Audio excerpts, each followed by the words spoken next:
anteriores y los que siguen a continuación, hay varios planos, digamos, in between. Yo no los pongo porque no reflejan nada nuevo, sino que mantienen la condición del plano anterior, ¿no? O sea, en este caso, en el plano 1904 de la izquierda, se ve con un poquito más de precisión, básicamente lo mismo que se mostraba en el plano anterior. Sigue estando esta edificación en forma como de L, con una punta que tiene un ángulo más bien como agudo. Y en el plano de la derecha, que ya es un plano mucho más reciente, un plano de catastro, que es un plano de 1953, ya una época mucho más moderna, digamos, entre comillas, o sea, a mediados del siglo XX, ya se ve con mucha más precisión las parcelas, los edificios que existían, tal y como más o menos existen hoy en día, con bastante precisión, y es lo que se ve, digamos, en el plano de la derecha, ¿no? Aparte de la cartografía, que uno siempre tiene que investigar, las fotografías de archivo, etcétera, libros, también se consultan lo que son las escrituras públicas de la propiedad. En este caso, pues, encontramos información importante y vemos que efectivamente finales del 18, principios del, finales del 19, principios del 20, es que surge, digamos, se constituye, digamos, esta propiedad, etcétera, y existía, pues, valida lo que se ve en los planos, ¿no? En este caso, la propiedad era parte de la sociedad Alfaro Hermanos, don Vicente Alfaro más específicamente, y se describe un poquito que había una casa allí con unos patios, con un jardín, etc.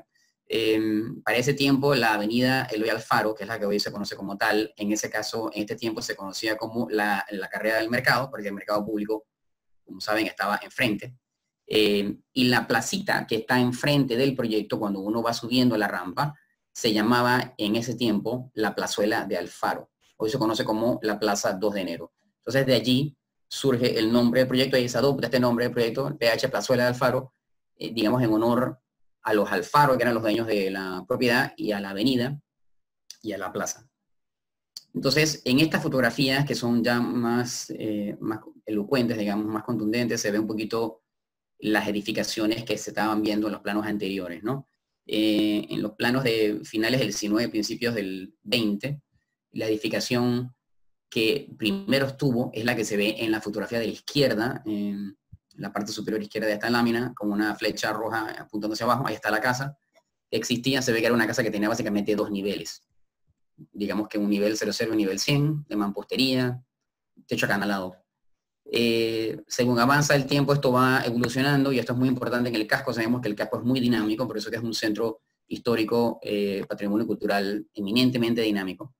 Estas edificaciones iban expandiéndose hacia derecha, hacia izquierda, hacia arriba, etcétera, según las necesidades de los dueños, ¿no? Y entonces en la fotografía de abajo se ve que, digamos, hacia mediados de los 30 aproximadamente, que es cuando surge todo lo que es el área del terraplén, como tal, digamos, que tiene ya este apogeo económico. Entonces esta edificación crece significativamente, ya tiene, digamos, 4 niveles, sigue siendo, digamos, de mampostería, etcétera, con vanos muy rectilíneos, etcétera, un volumen muy cerrado, muy austero, si se quiere, y eso, pues, estuvo allí edificado también. O sea, vemos cómo va evolucionando, digamos, y es parte de este proceso de transformación de las edificaciones en el casco, ¿no? Y esta es la entrada. Si se ubican la rampa, por donde van aquellas carretas, son por donde uno va entrando ahorita mismo hoy al casco viejo, ¿no? Entonces, ya un poquito más entrado en el siglo XX, vemos cómo en 1973 se establece de manera bastante, pues, categórica, de que la edificación que existía en esta propiedad fue demolida. Estas inscripciones son bastante precisas y nos dan esta información, y uno puede, digamos, reconstruir hasta cierto punto la historia de una edificación, ¿no? Y sabemos entonces que lo que vimos anteriormente fue demolido totalmente. Entonces, esto ya no existe, ya no había ninguna razón.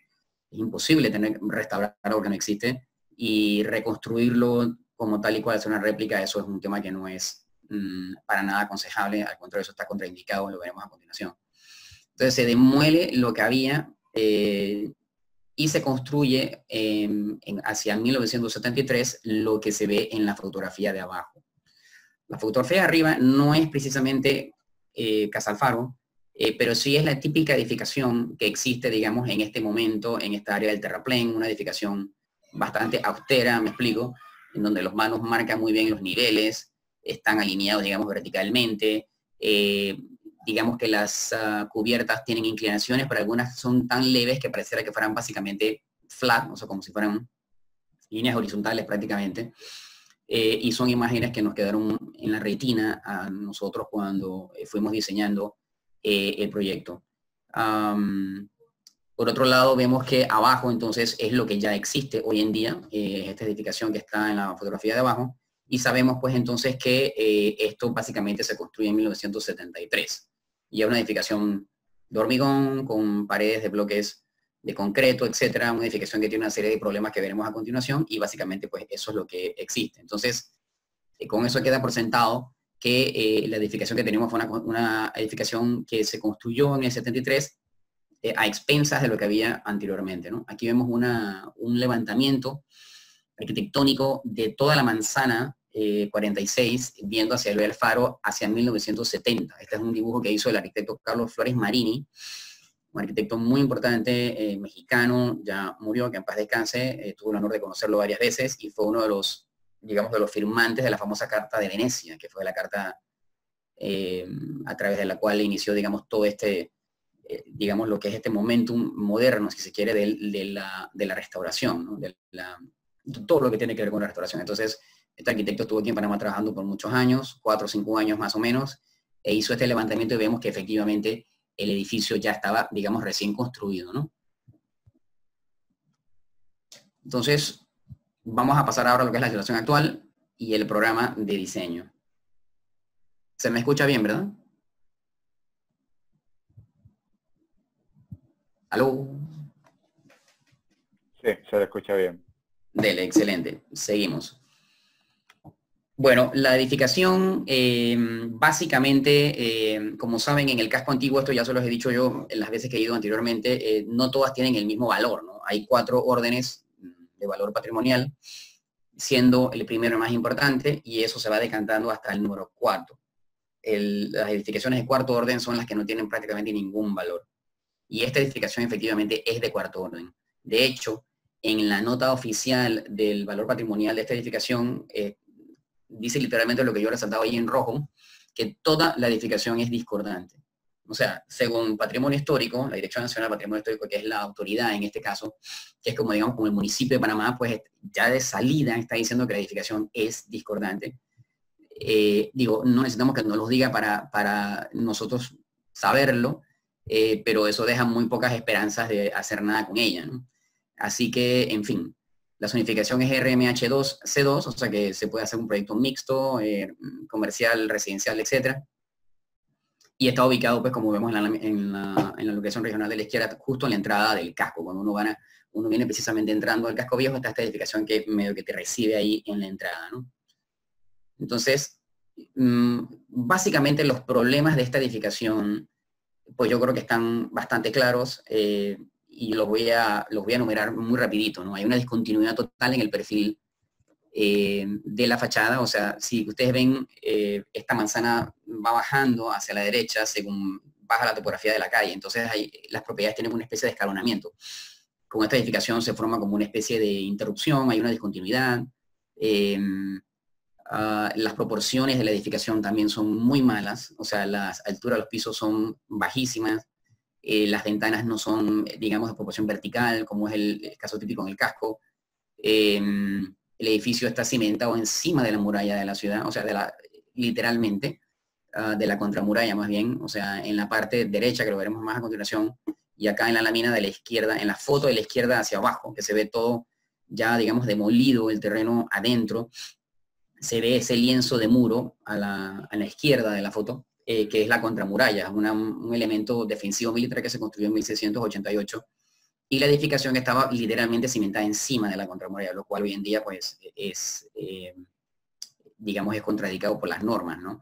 Salvo que sea una edificación, digamos, de valor que esté puesta encima, entonces, que no era el caso este. Entonces, el edificio tenía una serie de problemas que luego de evaluarlos por un tiempo, llegamos a la conclusión de que efectivamente había que prácticamente pues demolerlo y hacer una cosa nueva, que es una cosa que no es una situación común para nosotros los arquitectos, mucho menos los restauradores, ¿no? Los arquitectos que nos hemos especializado en la restauración nos entrenan y nos educan para poder restaurar preservar, renovar, rehabilitar, todos esos términos, ¿no? Todos esos verbos, pero no nos enseñan a demoler, digamos, per se y construir algo nuevo. Entonces, en este caso, pues no había mucho más remedio que ese. Entonces, el programa de diseño de los clientes son un grupo inmobiliario importante en el Casco Viejo, el más antiguo y el de mayor tradición, con una junta directiva amplia, con muchos accionistas, gente pues enamorada del casco, una compañía que se fundó, digamos, a finales de los 90, antes de que esto fuera declarado Patrimonio Mundial. En fin, son gente muy importante y que tienen un entendimiento profundo del casco, pero que además, sobre todo, les encanta la arquitectura, digamos, del casco viejo, la arquitectura tradicional, ¿no? Entonces, pues nada, el mandato era demoler el edificio porque obviamente ese edificio no le gustaba a nadie, y entonces generar locales comerciales, más o menos unos 10 locales comerciales si cabían o no, más de 20 apartamentos, o sea, en un principio se empezó en oficinas, pero luego apartamentos. Por un tiempo se estuvo diseñando oficinas de apartamentos, y entonces, bueno, recuperar y poner en valor la contramuralla, que es un elemento que está en rojo en ese sketch que ven allí en la imagen, para ponerla en valor, destacarla porque estaba totalmente escondida, crear patios internos, etcétera, conectar el edificio con otro edificio de ellos, que se llama Cordobés de León, que es el que sale con el número 2 en este sketch, ¿no? Ven el número 2 ahí, en un círculo. Esa otra propiedad es de ellos y es un edificio histórico de segundo orden, el casco, que es importante, etcétera. Y bueno, y genera una azotea con vista al mar. Entonces, lógicamente, el programa era ambicioso y difícil de lograr en un terreno tan complicado, porque al final este terreno es como un gran chorizo que tiene una punta, como una punta de iceberg, que es la única que se asoma y que se exterioriza hacia el mundo exterior, mala redundancia, pero hacia adentro es en donde realmente el edificio se desarrolla, ¿no? Entonces, esa es la princesa Leia, por si no saben quién es. Entonces aquí vemos un poquito ahora cuáles serían las reglas del juego, ¿no? Habiendo tenido ya una visión un poquito de la historia, de la situación actual y de lo que los clientes querían, entonces ver, bueno, esto cómo se puede hacer, digamos, cómo podemos materializar este proyecto. Y bueno, como saben, el Casco Viejo está lleno de muchas normas, muchas regulaciones, son realmente infinitas y están todas escritas, ¿no? Entonces, desde 1976, yo me imagino que los que están aquí escuchando prácticamente ninguno había nacido, nada más que yo, lo más probable. Pero está la ley 91, muy famosa, la ley 91 del 22 de diciembre del 76. Imagínense cuán viejo es esta ley, ¿eh? Ojo, o sea, esta ley tiene 40 años, básicamente, o más. Y establece en términos muy generales, ahí es donde se forman los conjuntos monumentales históricos, para los que no sabían. O sea, desde 1976 se consagran Panamá Viejo, el Casco Antiguo y Portobelo. Ahí es donde nacen, digamos, estos conjuntos monumentales históricos, ¿correcto? Entonces, y hay una serie de, digamos, de normativas, etcétera, que la construcción nueva, esto es para los casos de edificaciones nuevas, ¿no? Que las edificaciones nuevas no excedan más de 4 niveles, que la construcción mantenga el mismo alineamiento del actual parámetro de la fachada, etcétera, prohibiéndose salientes y arremetimientos, que la nueva construcción guarde armonía con sus colindantes, no debiendo haber más de 2 niveles de diferencia entre los vecinos colindantes, que los vanos de las puertas y ventanas guarden la proporción vertical, que el acabado exterior de los muros sean de repello liso sin texturas, que el coronamiento de las nuevas construcciones siga el de las construcciones colindantes, y que en general la nueva construcción se integre a las construcciones existentes en la calle y en la zona. Esto es de manera muy resumida, lo que ya se establecía en la ley de 1976, una ley antigua, una ley de nuevo, mucho más, digamos, que se antepone, digamos, a las declaraciones de esto como patrimonio mundial, en fin. Y luego, esto ya más en los tiempos modernos, digamos ya en el 2004, o sea, casi 40 años después, se traza lo que son el famoso Manual de Normas y Procedimientos para la Restauración y Rehabilitación del Casco Antiguo de la Ciudad de Panamá, el Decreto Ejecutivo 51, del 22 de abril del 2004, el cual de alguna manera, digamos, llevan estas leyes al siguiente nivel, ¿correcto? Ya entran en una serie de temas mucho más específicos, muchísimo más específicos, en donde empiezan a regular, digamos, a planificar, digamos, cómo se pueden hacer edificaciones nuevas en el casco, aparte de todas las otras intervenciones de restauración, en fin. Yo no voy a ponerme a leer todos estos artículos porque realmente son muy largos, pero sí he querido ponerlos todos para que los vean, todos los que tienen que ver con un edificio nuevo en el casco antiguo, para que se hagan una idea de lo complejo que es diseñar un edificio nuevo en nuestro centro histórico del casco antiguo de la ciudad de Panamá. Es muy, muy complicado y todo está muy regulado. En la imagen que ven enfrente, me gustó un poquito ponerla, de nuevo es un dibujo de Carlos Flores Marini, este gran arquitecto mexicano, y en este caso es una manzana hacia la Plaza Herrera. En la propiedad de la derecha, el edificio que está a la derecha con la foto roja es una propuesta de infill building hecha por él. Para que se hagan una idea de cuán, digamos, tradicionalista era esta visión, estos criterios que se tenían hasta hace muy poco. O sea, esto las autoridades, etcétera, tenían esta visión muy, digamos, romántica, si se quiere, lo digo de manera muy respetuosa, ¿no? Muy historicista, de cómo hacer edificios nuevos en el casco, y como ven, pues prácticamente es casi reproduciendo de alguna manera alguna tipología arquitectónica en el casco, ¿no? Nosotros en mi oficina hemos tenido la suerte de hacer el diseño de justamente de esa propiedad, cuya propuesta hace 40 años atrás hizo el arquitecto Marini, y nuestro edificio es pues muy diferente a lo que ahí está puesto. No lo voy a mostrar porque no es el objeto de esta charla, pero bueno, eso es un poquito para mostrar cómo han evolucionado los asuntos y las visiones en materia del patrimonio, ¿no? Acá siguen los artículos, son muchos artículos que regulan alturas, proporciones de ventanas, materiales, los planos de las fachadas, el tamaño de los patios, en fin, todo eso está debidamente, digamos, normado, las alturas, las pendientes de las cubiertas, en fin, una serie de cosas, ¿no? En la lámina que vemos allí en el dibujo, que también es de Marini, ahí se ve también un poquito una propuesta de un infill building en el casco, en la avenida central, cuando uno viene saliendo del casco viejo. Este edificio que está en la esquina con la flecha roja está al lado del Citibank, o sea, del antiguo Citibank, que ahora es parte del hotel del American Trade. Nosotros también tuvimos la suerte de hacer un proyecto allí, y en el caso nuestro, pues básicamente rehabilitamos lo que existía y le dimos un cierto toque de modernidad, pero no se hizo, digamos, esto que está allí propuesto. Esto nos muestra nada más como una referencia, digamos, de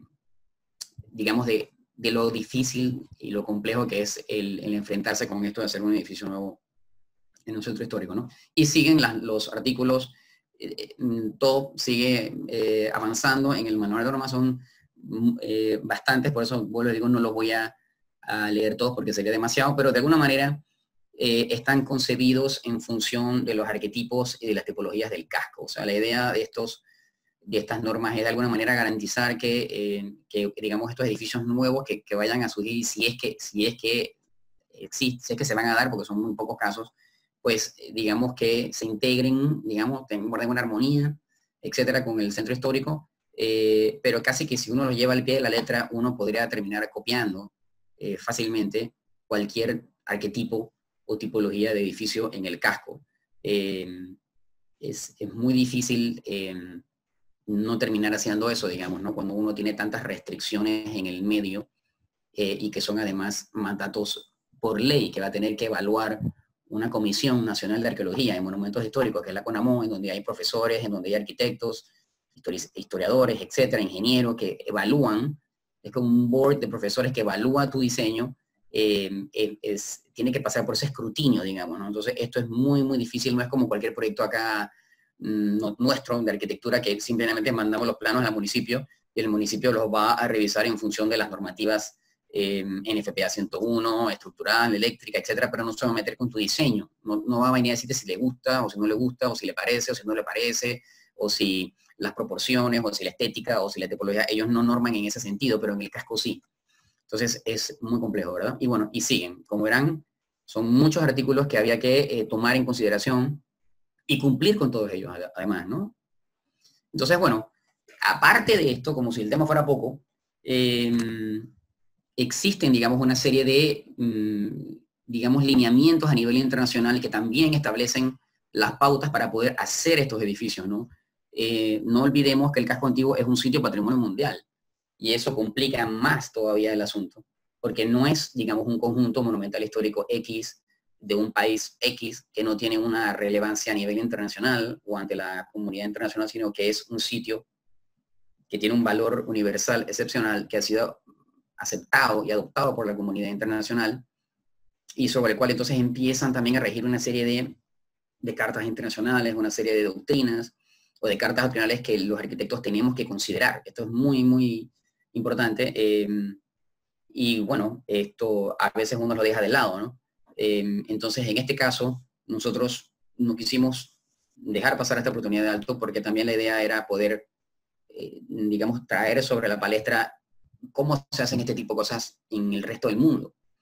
Entonces, al igual que en lo que anteriormente mostré, de toda esta serie de normas, regulaciones, etcétera, aquí básicamente son unas especies de cartas doctrinales, unas buenas prácticas, o sea, unas convenciones a nivel, digamos, mundial, sugeridos por la comunidad internacional, y que establecen unas pautas, y empiezan desde 1972, si no antes, ¿no? O sea, por ejemplo, la carta que tienen enfrente de ustedes, o sea, la introducción de la arquitectura contemporánea en grupos antiguos de edificios, es una carta del ICOMOS. El ICOMOS es el Consejo Internacional de Monumentos y Sitios, es el brazo asesor técnico de la UNESCO en términos de arquitectura de patrimonio cultural. Yo soy miembro del ICOMOS Panamá y he tenido la dicha de ser parte de la junta directiva a nivel mundial. En fin, eso ha sido una gran distinción y una alegría para mí. Y me obliga pues a estar al tanto de estas cosas, ¿no? Entonces, aquí establecen una serie de pautas, ¿no? Que en resumidas cuentas, el mensaje es que la arquitectura contemporánea no tiene por qué necesariamente estar anclada en el pasado. Yo creo que este es el mensaje que tal vez yo puedo establecer en esta tarde con ustedes, ¿no? Y obviamente lo acompaño de una serie de buenos ejemplos, considero yo, de lo que otros arquitectos han hecho a nivel mundial, ¿no? Tenemos, por ejemplo, arriba, una oficina que se llama Think Architecture Architects. Este es un complejo residencial en el centro histórico de música de Brooklyn, el Music Brooklyn Historic Center. De este edificio, como de alguna manera trata de establecer un diálogo con el entorno, pero sin copiarlo. Y a la derecha está este edificio de unos arquitectos que se llaman Forbes Mason Architects en el centro histórico de Londres. Está entonces el documento de Nara. Estos documentos los voy a pasar rapidito, sin entrar mucho en profundidad, pero van en sentido cronológico en 1994. Todo este documento importante de Nara, que tiene que ver con todo lo que es la autenticidad, etcétera, ¿no? Cuando un edificio realmente es auténtico y cuando no lo es. Y vemos este célebre ejemplo del arquitecto Rafael Moneo, ¿no? Premio Pritzker, uno de los grandes de la arquitectura en España. Este ayuntamiento de Murcia, ¿no? Que es un edificio soberbio, en el buen sentido de la palabra, muy bien plantado, pero que no es una copia, digamos, del entorno. Sin embargo, es un reflejo de lo que pasa en el mismo, ¿no? Y entonces, digamos que estos documentos internacionales validan, digamos, estos statements que al final del día hacen estos arquitectos en estos lugares también tan complejos, ¿no? Aquí, por ejemplo, luego pasamos a lo que es la Carta de Washington. De nuevo, esto va evolucionando, digamos, en el tiempo. Ya en 1987 se ve esta carta, la Carta de Washington, en donde básicamente dice que cuando sea necesaria la construcción de edificios nuevos o adaptar a los exigentes, la vigente disposición espacial debe ser respetada, especialmente en términos de escala y de lote, y la introducción de elementos contemporáneos en armonía con el entorno no debe ser descartada, ya que tales características pueden contribuir al enriquecimiento de la zona en general. Aquí vemos un ejemplo de una propuesta hecha por unos arquitectos en Italia, Iotti en Pavarini Arquitectos, que es la oficina de la Real Mutual en Turín, y vemos también un poquito cómo se establece, digamos, esta arquitectura nueva, que de alguna manera trata de reinterpretar los códigos estilísticos que están en la zona, pero sin llegar a copiarlos, digamos, sin llegar a imitarlos, sin llegar a estar generando un falso histórico, ¿no? Que es lo que se pretende evitar. Y que es una cosa que hasta hace muy poco pues se pensaba que era la manera correcta de hacer edificios nuevos en el casco, digamos, en cualquier centro histórico. Ya después, entonces, mucho más recientemente están lo que son los principios de Valletta, que son los concebidos para salvaguardar y manejar las ciudades y los centros urbanos históricos, ¿no? Y bueno, aquí hay unos statements muy importantes, ¿no? La introducción de la arquitectura contemporánea debe respetar los valores del sitio y se ajuste, puede contribuir al crecimiento de la ciudad, trayendo vivo el valor de la continuidad urbana.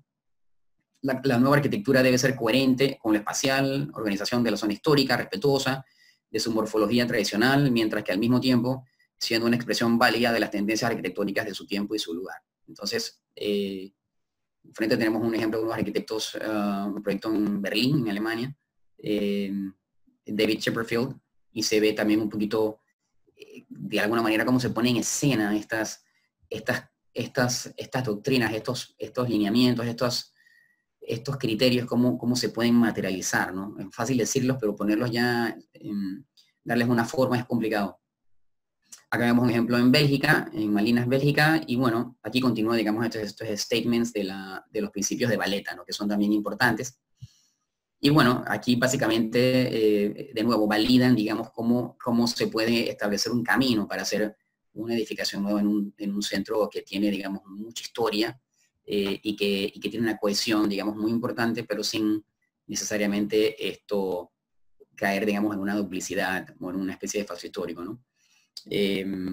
Así que, digamos que todo esto que les mostré, todo esto, sobre todo la parte internacional, fueron temas importantes que nos tomamos nuestro tiempo para poder hacerla expresar a los clientes, porque al final del día, bueno, primero tenemos que convencer a nosotros los arquitectos, ¿no? El team de diseño, y yo creo que en eso estábamos claros desde el principio. Nosotros no queríamos hacer una intervención romántica ni sentimental. O sea, nosotros eso no lo queríamos hacer. Ya pensamos que esto era el momento, era una oportunidad de oro para tratar de hacer algo contemporáneo, si se quiere, algo discernible, pero que tuviera, digamos, una diferencia con el entorno, pero una diferencia, digamos, respetuosa y que estuviera una armonía, digamos, también en la obra. Pero cómo convencer a los clientes de esto fue todo un trabajo, ¿no? Imagínense estos accionistas, estos señores, que lo que tenían en mente básicamente, yo me imagino que era que yo les hiciera un diseño de un edificio a la usanza de los otros edificios en el casco. Me imagino que eso es lo que estaban esperando. Así que se llevaron un balde de agua fea muy grande cuando les dijimos que eso no es lo que queríamos hacer, ¿no? Así que empezó todo este proceso didáctico, ¿no? En fin, se establecieron entonces las directrices de la intervención, que es lo que ven enfrente de ustedes, o sea, no lo voy a leer, pero aquí el mensaje es que había que tener claro cuál era el criterio o alineamiento que vamos a utilizar para este proyecto. Tenemos que tenerlo claramente, digamos, discernido, y eran, digamos, como una especie de mandamientos que no queríamos violar, al contrario, queríamos que fueran como los elementos reguladores de la intervención, ¿no? Y bueno, en fin, o sea, recuperar la volumetría de lo que pudo haber sido lo que estaba originalmente, retrasar el edificio para evitar estos problemas que tenía la edificación actual, darle las proporciones correctas, digamos, despegar el edificio de la contramuralla, separarlos desde el punto de vista estructural para que no hubiera esa relación malsana entre uno con el otro, conectar el edificio con el edificio antiguo histórico que es propiedad de estos mismos clientes, explotar, digamos, la potencialidad, digamos, formal, digamos, del volumen que se asoma hacia la avenida. En fin, estas son las cosas que teníamos que nosotros nos decidimos, digamos, cumplir y que fueron las directrices que marcaron la ruta de la intervención, ¿no? Entonces aquí ven estas fotografías de la situación actual, digamos, pues muy complicada. Ahí ven en la imagen de la izquierda, se ve la edificación que entra en la parte profunda del terreno, que es básicamente una especie de edificio lineal con toda una serie de habitaciones de inclinato, un edificio, digamos, complicado, y que era parte de lo que era discordante y que estaba cimentado encima de la contramuralla, tapándola totalmente y no dejándola ver, ¿no? Además, ejerciéndole toda una carga mecánica. Y bueno, todos los edificios de los vecinos, como todos están todos adosados a esta propiedad, pues son como factores que llegan, ¿no? Son como especies como de elementos que tratan de acercarse a la propiedad y que generan una especie de, digamos, de microhábitat interno en la propiedad.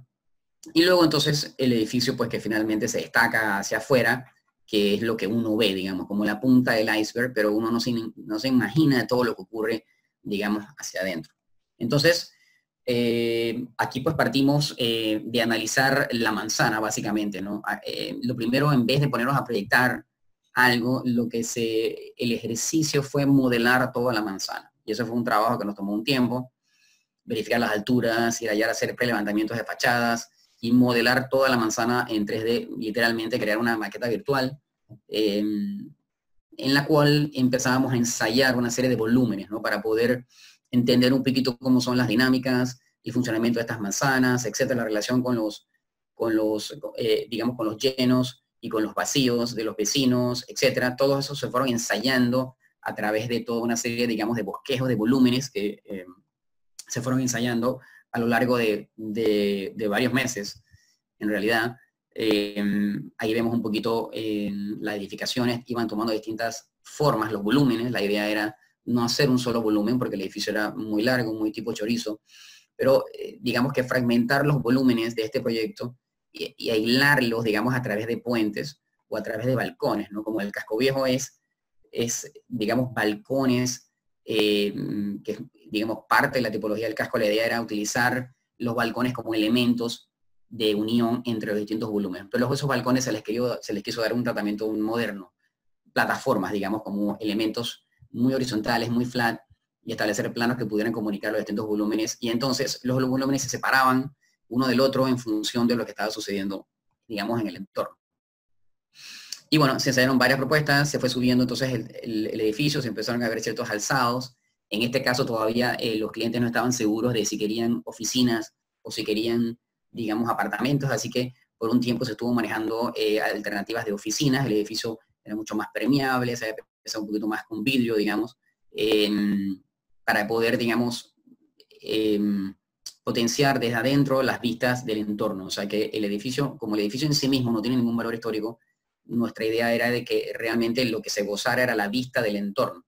Entonces aquí se generaba una serie de plataformas, una serie de volúmenes que eran cortados por estos slabs, digamos, estos balcones que iban entrelazando los volúmenes y que al final se conectaban pues con el edificio histórico propiedad de este mismo grupo inmobiliario, ¿no? Entonces acá veíamos que con estos puentes, digamos, se generaba una serie de vistas, se formaban o se forzaban una serie de visuales, ¿no? Que nos parecía interesante ver cómo estos elementos, estos llenos y vacíos, estas especies como de túneles que estábamos generando nosotros, túneles de viento, si se quiere, aceleraban el viento, pensábamos que iban, evidentemente por el efecto Ventura, acelerar el viento, forzar una serie de vistas, crear llenos y vacíos, que puede ser algo interesante, y que es algo distinto, porque definitivamente este tipo de sensaciones espaciales pues no se encuentra en una edificación histórica, ni mucho menos, ¿no? Y la terraza entonces siempre en mente, digamos, arriba, para que sea un espacio común para las oficinas o para los apartamentos, ¿no? Entonces todas estas cosas fueron poniéndose, digamos, en juego y se fueron modelando, se fueron ensayando distintas partidos, y obviamente pues siempre pues comunicándoselo a los clientes, mostrándole un poquito en qué dirección iba el asunto, y poco a poco los clientes se fueron enamorando del proyecto, se fueron enamorando de la idea, fueron abandonando esta pretensión de hacer una edificación anclada en el pasado, y más a favor de algo moderno, digamos. Llegó un momento en el que ellos mismos, digamos, asumieron el proyecto como sí, estuvieron encantados. Ahora vamos a ver un poquito cómo termina esta historia, pero llegó un momento en el que ellos estaban totalmente convencidos de que este era el camino a seguir, ¿no? De que ya se habían convencido, digamos, de que replicar lo histórico era un camino, digamos, equivocado. Entonces, luego de todo este proceso, pues básicamente ya fuimos depurando, digamos, las plantas, y se llegaron a lo que son, digamos, las plantas más o menos como las que tenemos ahorita mismo ya en el proceso del desarrollo del plano final, que es donde estamos ahorita mismo.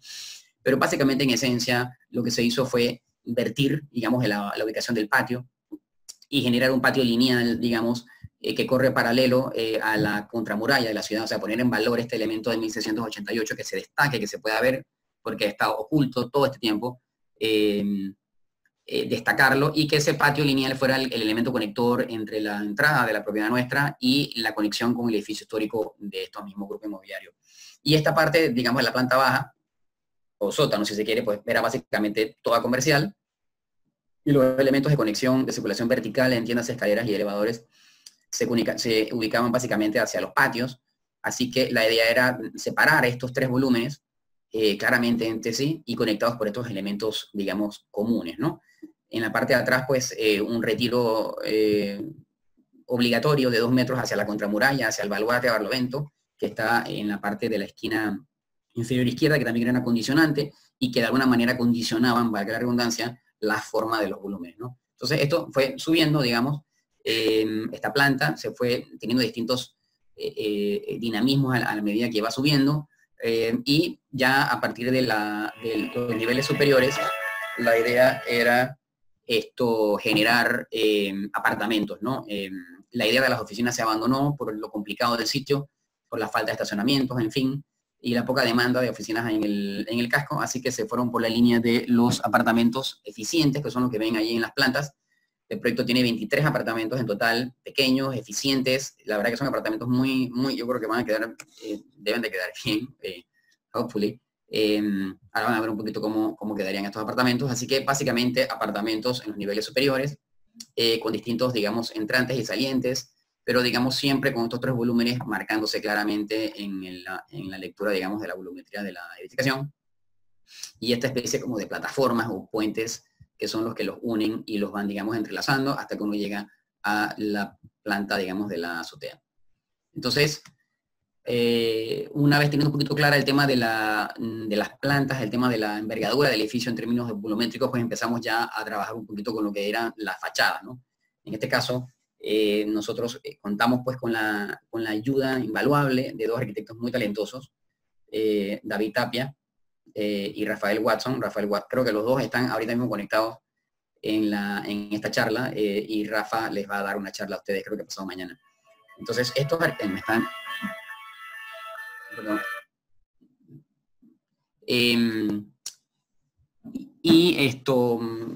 Estos arquitectos que son muy talentosos, que han trabajado conmigo en varios proyectos y que lo siguen haciendo, los invité un poquito para que de alguna manera hiciéramos una especie de charrette continuo, ¿no? Hiciéramos un equipo de trabajo entre las distintas nuestras oficinas y poder poner y sacarle provecho a toda la creatividad, tanto de ellos como la de nosotros, y poner a todas estas dos oficinas a producir, digamos, ideas, ¿no? Estos son una de las primeras ideas, uno de los primeros alzados que se van a ver cómo esto va evolucionando, ¿no? En donde, bueno, se empezó con ciertas cosas, digamos, de una manera tal vez un poquito tímida, un poquito todavía muy arraigada con la parte de la historia, digamos, del formalismo, balconcitos, volúmenes que de alguna manera trataban de contar una historia, pero eran propuestas que nosotros no nos convencían mucho. Igual había que ensayarlas porque era parte de todo un proceso, ¿no? Trataba de entender un poquito, pero sí, de aquí ya nace, digamos, la raíz o el ADN de lo que viene, de lo que termina siendo el proyecto está desde el principio en esto, ¿no? En un volumen, digamos, un prisma, un cubo, digamos, que vuela por encima de la muralla. Ahí ven la imagen de la muralla, de la contramuralla, que la idea sería sacarle el revoco, ponerla en valor, descubrirla, que está oculta. Y no, la gente no sabe que está allí, sinceramente. Yo mismo no sabía que estaba allí, y eso que tengo 20 años trabajando en el casco. Digo, yo sé dónde está el trazo de la muralla, pero no sabe que era exactamente en este lienzo debajo de este edificio. Entonces, mucha gente tampoco lo conoce. Entonces, pero bueno, de todas maneras se seguían ensayando elementos que todavía, digamos, unos diseños de fachada que seguían siendo, digamos, muy arraigados todavía en el casco, ¿no? Entonces, esto empieza a coger un poquito más de vuelo, digamos. Empieza a coger un poco más de vuelo y tratamos de ir, digamos, generando cierta síntesis en la fachada de los edificios, tratando de ser cada vez un poquito más osados, si se quiere, a la hora de proyectar y transmitiéndole, digamos, de alguna forma esto a los clientes, ¿no? Tengan en mente que el arquitecto, digamos, y sobre todo en estos casos, el proyecto, de alguna manera, también el cliente tiene algo que decir, es el que está pagando, es el que tiene un derecho de voz y de voto. Entonces, fue muy difícil, digamos, llevarlos a raíz de este proceso, ¿no? Luego tratamos de jugar un poquito con ciertas tramas, con ciertas retículas, tratar de darle cierto movimiento a las fachadas, tratar de ensayar distintos esquemas, digamos, y todo esto fue, digamos, evolucionando, ¿no? Estos son los renders, pero detrás de ellos había una serie de sketches, una serie de, como lo que ven aquí a continuación, digamos. Acá está una foto de archivo que tengo yo con David y con Rafael. El sketch de la izquierda lo hizo David Tapia. Los de la derecha los ensayé yo un fin de semana en mi casa. Así que ven la cantidad de ideas que fuimos explorando, ¿no? Yo creo que aquí la enseñanza, más que yo enseñarles a ustedes cómo enseñar algo, que no creo que soy la autoridad para eso, es tal vez lo que sí les puedo enseñar a ustedes es todo lo que es el proceso.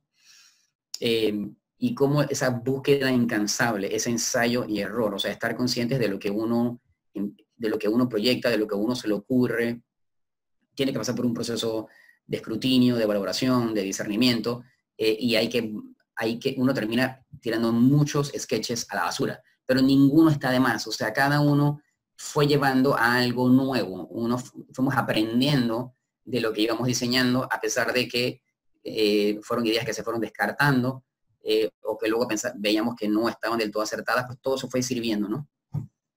Acá tenemos una foto de David. Esta es una propuesta que se llevó, digamos, allá hasta el extremo de renderizarla, una de las ideas pues, de David. Y bueno, esta propuesta, este edificio un poquito más masivo, en fin, pero que también contiene mucho movimiento en la fachada, establecer claramente lo que son los pisos, o sea, marcar, digamos,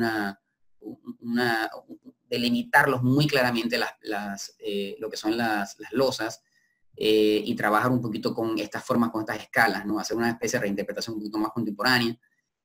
Así que esto fue también una vía que se exploró y que se le mostró, digamos, a los clientes, ¿no? Acá está una foto de Rafael, que les va a hablar a ustedes pasado mañana. Acá también es parte de las propuestas que hicieron estos chicos, en donde ven cómo esto va, digamos, evolucionando, ¿no? Y va tomando un camino que creo que es bastante claro, ¿no? Como desde el principio se va hilando un camino que va llevando cada vez más a la siguiente propuesta, ¿no?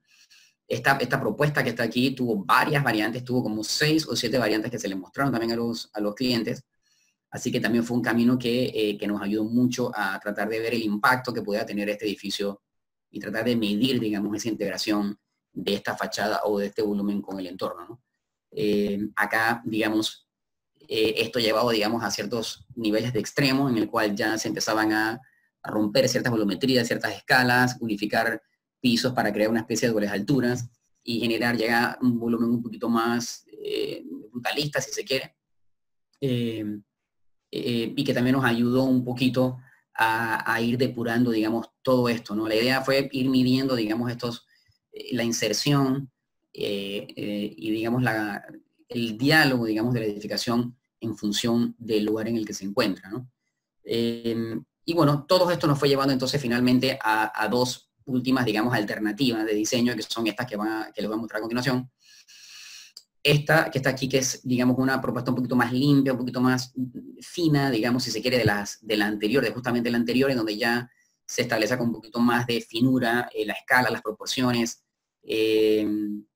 digamos, los ritmos, pero manteniendo, digamos, este volumen, este prisma, digamos, este ángulo agudo, esta esquina. Estos son elementos que nunca que no cambiaron, siempre fueron constantes, y cómo el edificio, digamos, recupera la fachada y el paramento de fachada y establece una especie de volumen que flota y que vuela por encima de la contramuralla histórica, ¿no? A diferencia de todos los otros edificios en el casco que tienen sus pies puestos que arrancan digamos, de la acera. Nuestro edificio está en el aire, digamos, él está volando, está en canto libre, en ese sentido es muy osado. Y por otro lado, pues ese remate horizontal muy puro, de volumen muy puro, muy tectónico, sin ningún tipo de cubierta encima, digamos, también es un elemento que es distinto. Digo, no es algo totalmente inusual en el casco viejo, por supuesto que no, pero la manera como se expresa en este sentido, pues sí lo es. Entonces, ya eso iba marcando una diferenciación entre lo existente y, digamos, y lo propuesto, ¿no? En este caso, quisimos llevar la propuesta anterior al extremo y jugar entonces con las tramas y con las retículas y generar un movimiento dinámico en la fachada que estableciera, digamos, una fragmentación en la continuidad vertical de los vanos, pero que estableciera una distinción entre lo que existe y entre la propuesta nuestra. Todo esto fue presentado debidamente, digamos, a los dueños, y bueno, al final, obviamente, luego de un proceso digamos, de escogencia, lo que se nos dijo fue que hiciéramos un mix, digamos, una unión entre este y este, ¿no? Este edificio, esta propuesta sería todavía un poquito más tradicional, etcétera, y esta se pensó muy osada, ¿no? Muy, digamos, un poquito atrevida. Así que al final, luego de hacer todo este proceso de diseño, pues digamos que recogimos el feedback de los clientes y entonces generamos, digamos, una especie de análisis de lo que terminó siendo el proyecto, la fachada, ¿no? O considerando todo lo que hemos hecho anteriormente. Pues bueno, la situación actual, como ustedes ya la conocen, ya yo la describí. Esto que ven aquí enfrente es lo que se podría haber hecho. O sea, la norma, todo el conjunto de normas que les mostré anteriormente nos permitían perfectamente hacer esto que está aquí. Esta volumetría de este edificio, de este tamaño, de esta altura, con esta cubierta, en fin, algo que realmente a nosotros nos parecía que no iba a encajar para nada bien. Y que además tampoco iba a tener una lectura de un edificio contemporáneo. Pues esto es lo que se podía haber hecho y esto es posiblemente lo que los clientes querían que nosotros hiciéramos, para serles sincero. Así que bueno, básicamente lo que hicimos fue estudiar la geometría de las edificaciones. Ya aquí tenemos el levantamiento propiamente dicho de todas las edificaciones en esta manzana. Y la idea fue generar, digamos, un volumen muy limpio, o sea, como lo teníamos en los renders, pero ya, digamos, acotados con las proporciones de los edificios vecinos. Aquí se ve una continuidad, como el edificio mantiene, digamos, esta diagonal es exactamente igual al edificio del vecino izquierdo, así que tiene exactamente la misma proporción y continúa el escalonamiento de los edificios que vienen a la izquierda y genera entonces una continuidad con la cubierta del edificio del vecino, ¿no? Ahí se ve claramente los niveles de cada una de las plantas, mantienen los niveles que tenían originalmente, y entonces lo que pensamos fue traer las modulaciones o los ritmos de los edificios vecinos a nuestra fachada, de tal manera que nuestros vecinos fueran los que literalmente diseñaran nuestra fachada o establecieran más bien la trama o la retícula de nuestra fachada. Entonces, en este caso, la retícula o la modulación del edificio de la izquierda lo llevamos literalmente a cubrir todo lo que es la extensión de la fachada nuestra.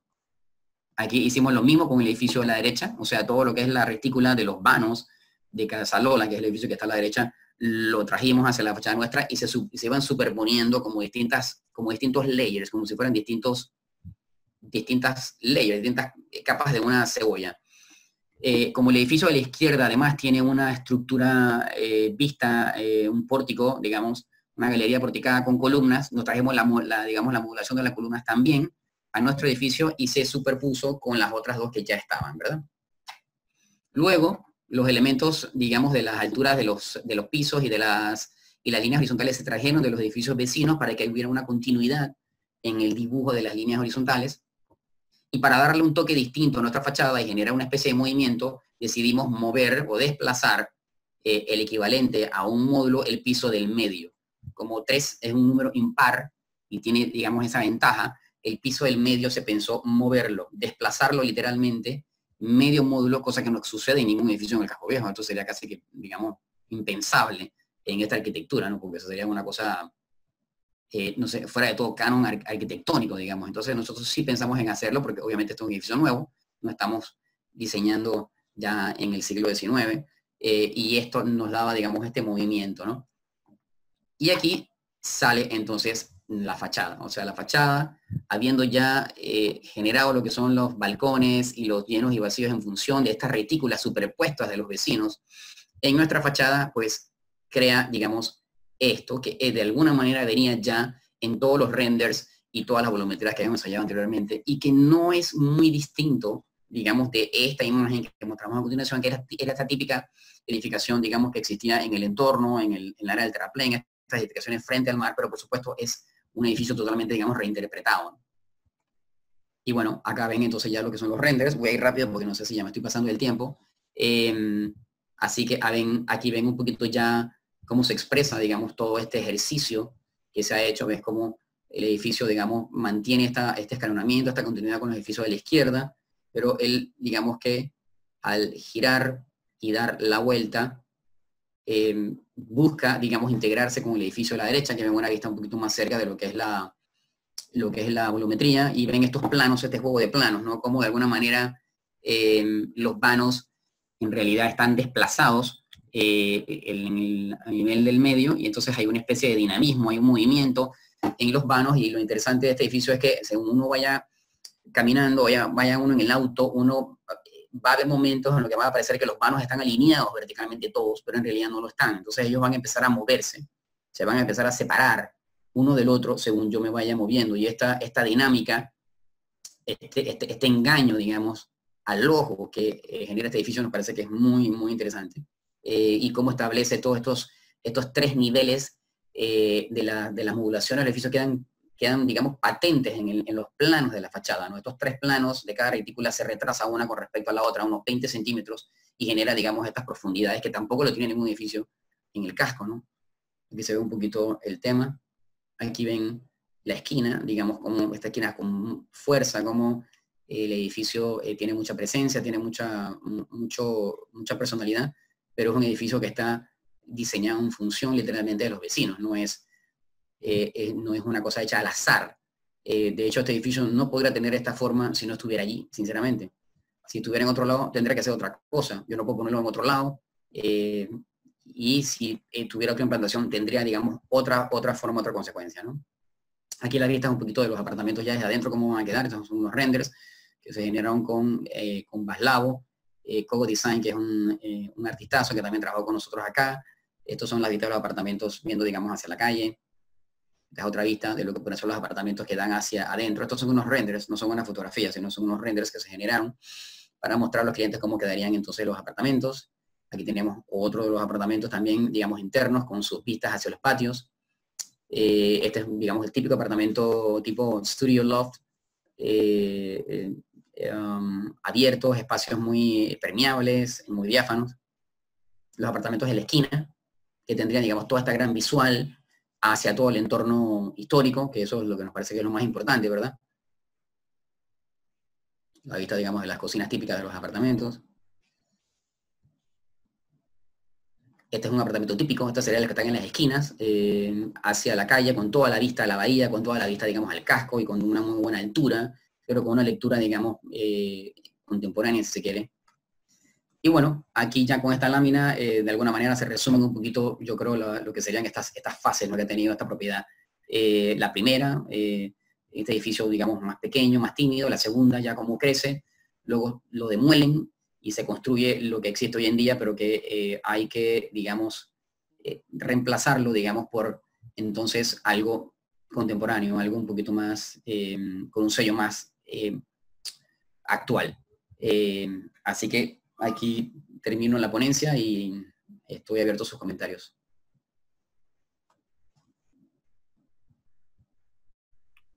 Buenas, arquitecto. Mira, aprovechando que la ronda de comentarios la gente tiene que comentar, me encantaría preguntarle a usted cómo usted hizo de convencer a una junta directiva de tener un concepto casi colonial para hacer este edificio a hacer algo muchísimo más moderno a toda una junta directiva.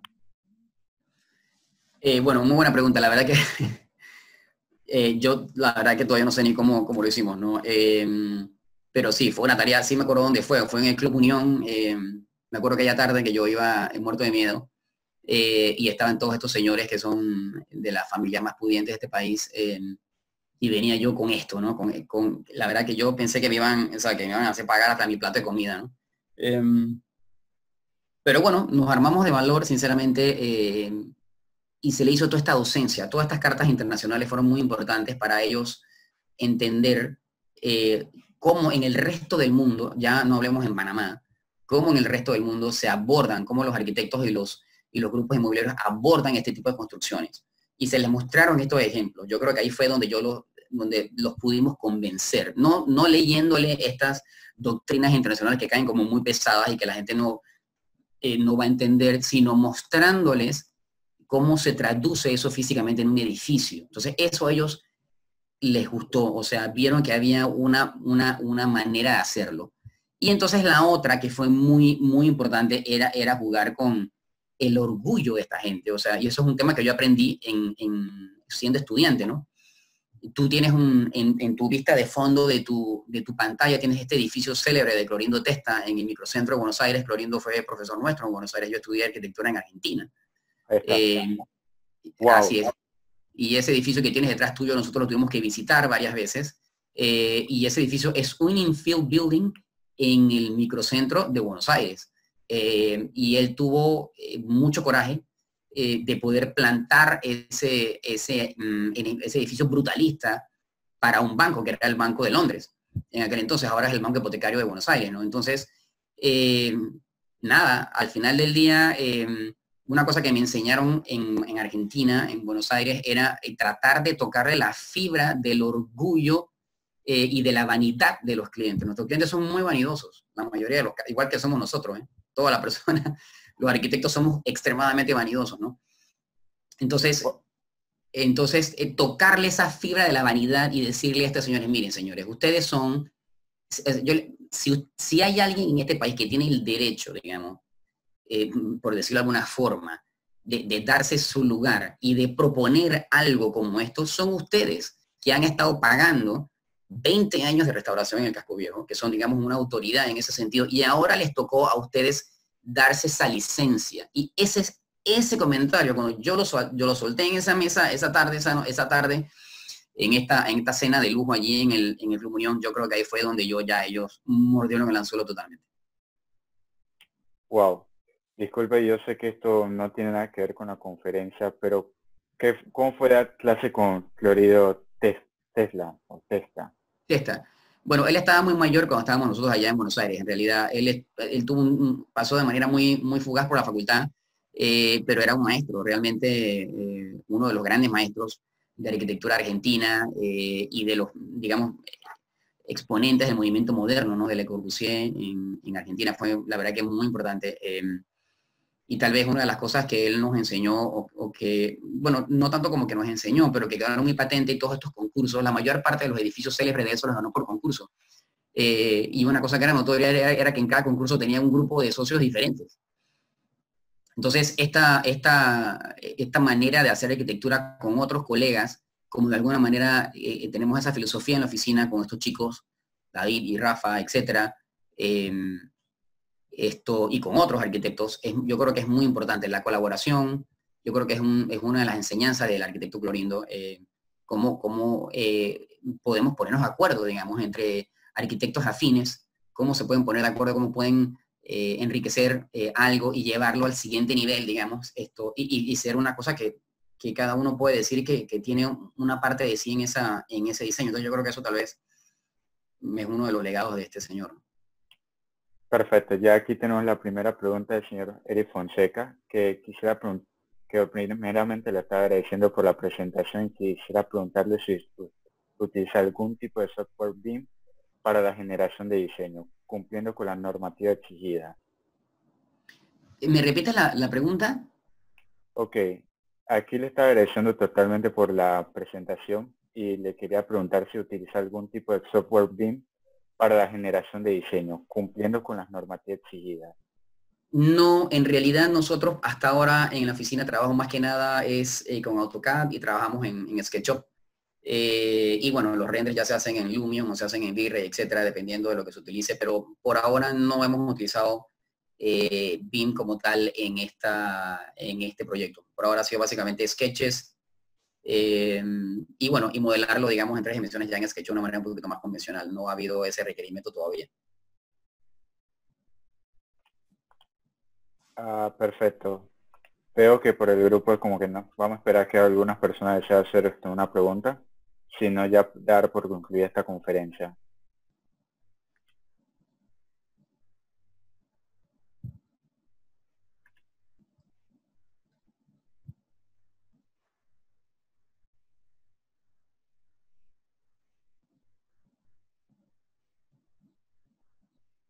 Mira, como ya no hay, aquí me están mencionando que arquitecto, muy buena presentación del señor Chris Manfredo.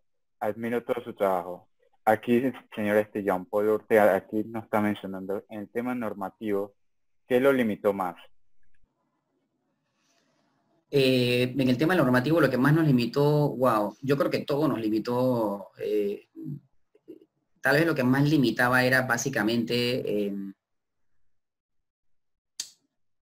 estos retiros con los muros coloniales en los que está el proyecto, ¿no? El proyecto está estrangulado por la historia, literalmente, ¿no? Por la muralla, la contramuralla de la ciudad, con la cual tiene guardado un retiro, con el baluarte de Barlovento que está en la parte de atrás. Fueron elementos que nos condicionaron muchísimo, entonces eso nos limitaba mucho la forma del edificio. Yo tengo que tal vez confesarles a ustedes que este grupo inmobiliario, que ha sido cliente mío, gracias a Dios, por mucho tiempo, ellos esta propiedad la han tenido desde siempre. Entonces, yo traté, porque voy a decir, es la verdad que es un disparate, pero la verdad, yo traté por mucho tiempo de convencerlos de que vendieran la propiedad, porque yo le tenía un pánico horrible. O sea, yo decía, si esta gente no vende esta propiedad, me va a terminar cayendo a mí en la oficina como un proyecto y yo no quiero, no tengo la más, o sea, yo le tengo pavor a ese proyecto porque no sé ni qué carajo lo que voy a hacer. Así que los traté de seducir por muchos años y esta gente, coño, terminaron vendiendo el edificio al lado. Casalola, que era de ellos, la vendieron, que era de alguna manera el que tal vez yo hubiera querido restaurar. Entonces me jugaron la pacheca, o sea, me quitaron una posibilidad de algo bueno y me tiraron esta cáscara de guineo. Así que muy restringido realmente por todo lo que te acabo de decir. Si no tuviera todas estas restricciones que ha tenido, o sea, el edificio realmente al final del día, su expresión es una consecuencia de todas estas restricciones que hay en la normativa, las restricciones que tengo con todos los edificios vecinos y esta intención o esta pretensión de tratar de poner en escena estas directrices internacionales, entonces trae como consecuencia la forma que tienen allí. De lo contrario, este edificio no podría estar puesto allí y así lo entendió. Yo pienso que las autoridades cuando se presentó, cuando yo lo tuve que sustentar, y por eso, gracias a Dios, se aprobó por unanimidad en la primera presentación. O sea, no hubo ninguna crítica porque quedó muy, muy bien sustentado. Y puede ser que no te guste, puede ser que a algunos les parezca que es muy moderno. A mí me hubiera gustado personalmente que hubiera sido todavía más osado, si les soy sincero, o sea, más atrevido, pero estamos en un sitio de patrimonio mundial y yo estoy consciente de las consecuencias que puede tomar el hecho de uno querer resaltar demasiado, o sea, ser excesivo en un centro de patrimonio mundial puede tener ciertas consecuencias. Entonces, había que aterrizarlo, había que hacer algo que fuera viable, no solamente desde el punto de vista de aquí, sino que desde el punto de vista, digamos, hacia la comunidad internacional. Perfecto. Aquí Tomás nos está mencionando que cómo fue el proceso de trabajar en el casco antiguo. Wow, el proceso de trabajar en casco, bueno, es que eso es lo que hacemos todos los días. Nosotros tenemos esta oficina con estos chicos que son estudiantes, etcétera, y ya tenemos 20 años trabajando en el casco, entonces es muy bonito realmente, es como en ningún otro lugar en la ciudad. O sea, esto es un mundo aparte, sinceramente. Hay que sustentar los proyectos, hay que pasar por el escrutinio de una serie de personas que tal vez te van a decir cosas que a ti no te gustan. Y es muy difícil.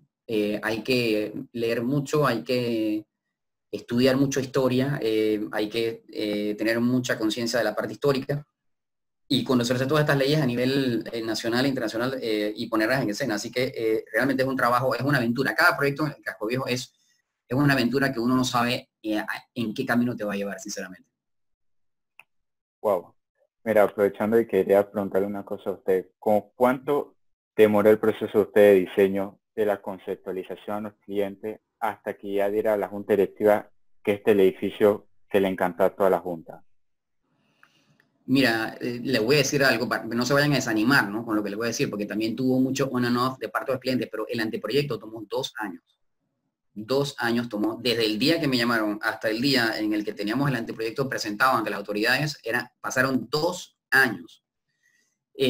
Claro, el proceso de diseño no tomó 2 años, pero habrá tomado tal vez la mitad del tiempo entre los on and off, entre ensayar, entre presentarles, entre convencerlos, entre que no me gusta, que esto está muy así, que esto no sé qué. Fue un trabajo bastante difícil, sinceramente. Entonces, yo te podría decir que el proceso de diseño o de maduración de todo este proyecto se pudo haber tomado perfectamente 1 año. Listo. Bueno, si ya no hay más preguntas, principalmente y representación de la asociación, queremos agradecerle totalmente por el tiempo que nos ha brindado a ustedes y para resolver las dudas, inclusive de este edificio histórico, que me sorprendió bastante ese dato, de manera muy amena. Así que para los chicos que tengan dudas, que se va a grabar este webinar en la cual va a estar en nuestro canal de YouTube, y le pido por favor que vaya visitando, esperando para el próximo webinar que vamos a estar realizando con Rafael Watson, que se va a referir de la sensación y espacio de arquitectura residencial. Así que no tengo más nada que decir que agradecer y darle gracias a usted. Y hasta luego. Muchas gracias por tenerme.